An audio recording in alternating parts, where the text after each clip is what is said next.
Good morning dear students. कक्षा 7वीं विषय हिंदी व्याकरण। बच्चों, हमने पिछली बार प्रत्यय की परिभाषा और उसके प्रकारों में से कृत प्रत्यय और उसके प्रकारों के बारे में जानकारी ली थी। आज हम प्रत्यय का दूसरा प्रकार यानी तद्धित प्रत्यय और उसके प्रकारों के बारे में जानकारी लेंगे। तो चलो अभी देखते हैं तद्धित प्रत्यय। जो प्रत्यय संज्ञा, सर्वनाम, विशेषण या अव्यय के पीछे यानी अंत में लगकर नए शब्द बनाते हैं उसे तद्धित प्रत्यय कहते हैं। यहाँ पर क्या बताया है? जो प्रत्यय संज्ञा, सर्वनाम, विशेषण या अव्यय के पीछे लगता है यानी अंत में लगता है और उससे नया शब्द बनता है उसे तद्धित प्रत्यय कहते हैं। जैसे यहाँ पर थन और भूख यह मूल शब्द है, उसमें आ जुड़ गया।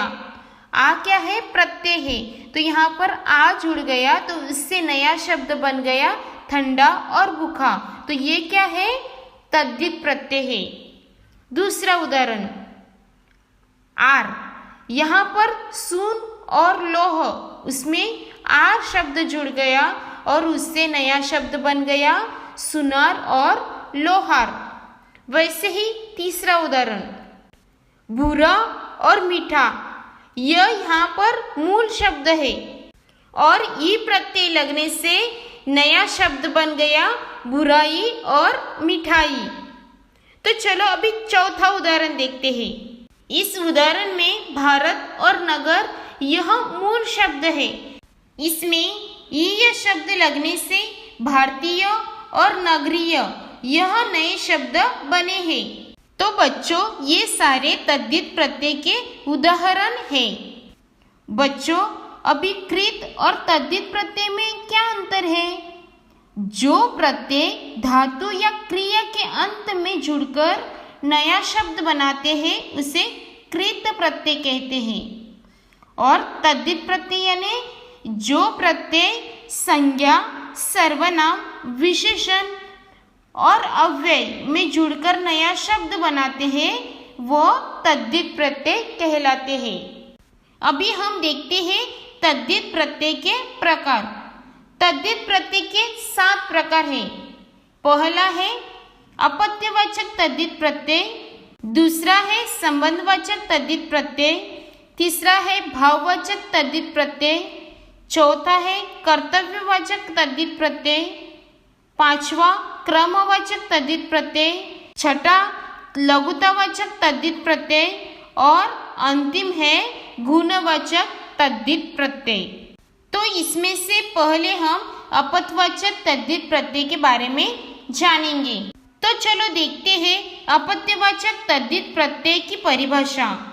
वंशज, अनुयायी आदि का ज्ञान देने वाले तद्धित प्रत्ययों को अपत्यवाचक तद्धित प्रत्यय कहते हैं। जैसे ही यह प्रत्यय जोड़ने से गंगेय, राधेय यह शब्द बन गए हैं। वैसे ही दूसरा उदाहरण यह प्रत्यय जोड़ने से दैत्य और मर्त्य यह शब्द बने हैं। दूसरा प्रकार है संबंधवाचक तद्धित प्रत्यय। जिन तद्धित प्रत्ययों से किसी संबंध का बोध होता है उन्हें संबंधवाचक तद्धित प्रत्यय कहते हैं।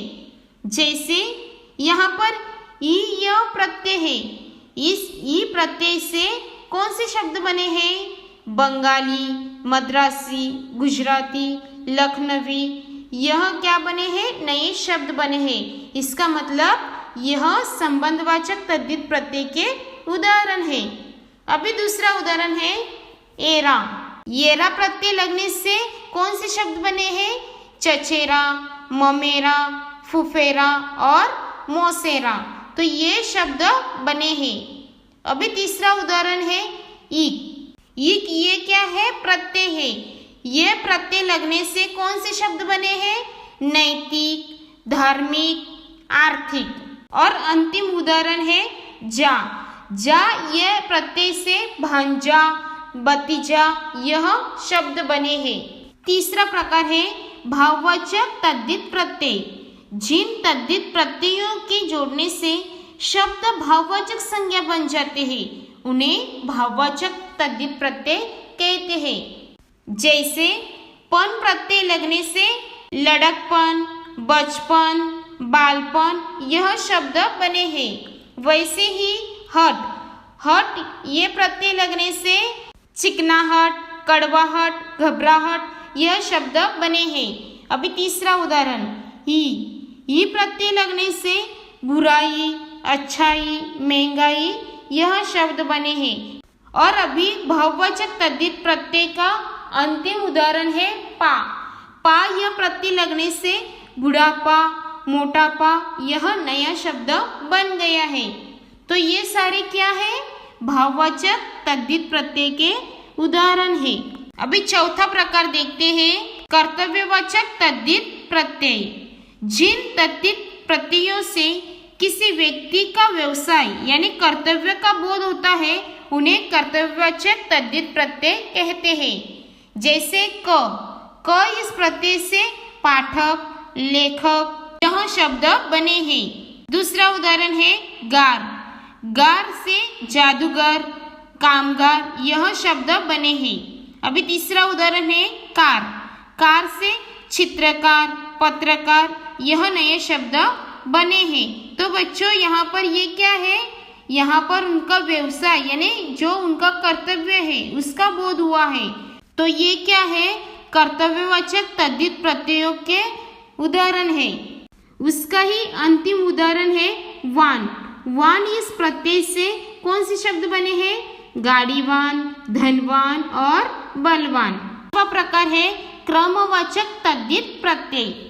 जिन तद्धित प्रत्ययों से क्रम का बोध होता है यानी अंक नंबर का बोध होता है उसे क्रमवाचक तद्धित प्रत्यय कहते हैं।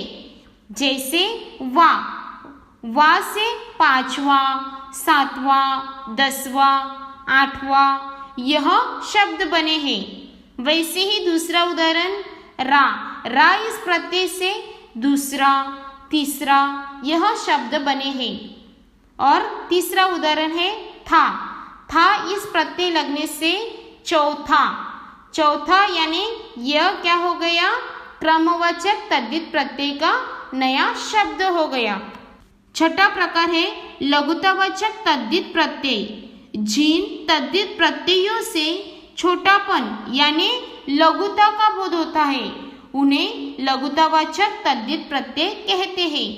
जैसे ई यह प्रत्यय है। यह प्रत्यय जोड़ने से शब्द बन गया टोकरी, सुपारी और घंटी। तो ये क्या है? लघुतावाचक प्रत्यय के उदाहरण है। वैसे ही दूसरा उदाहरण देखो डा यह प्रत्यय जोड़ने से मुखड़ा, बछड़ा, दुखड़ा यह शब्द बने हैं। अभी तीसरा उदाहरण है री से कोठरी, छतरी, बांसुरी यह नए शब्द बन गए हैं। तो बच्चों ये सारे किसके उदाहरण हैं? लघुतावाचक तद्धित प्रत्यय के उदाहरण है। तो बच्चों अभी चलो देखते हैं अंतिम प्रकार वो है गुणवाचक तद्धित प्रत्यय। जिन तद्धित प्रत्ययों से गुण का बोध होता है, क्या बताया है इधर? जिन तद्धित प्रत्ययों से गुण का बोध होता है उन्हें गुणवाचक तद्धित प्रत्यय कहते हैं।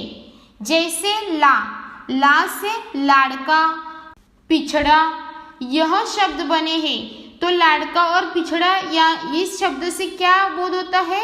इसके गुण का बोध होता है। तो इसलिए यह गुणवाचक तद्धित प्रत्यय के उदाहरण है।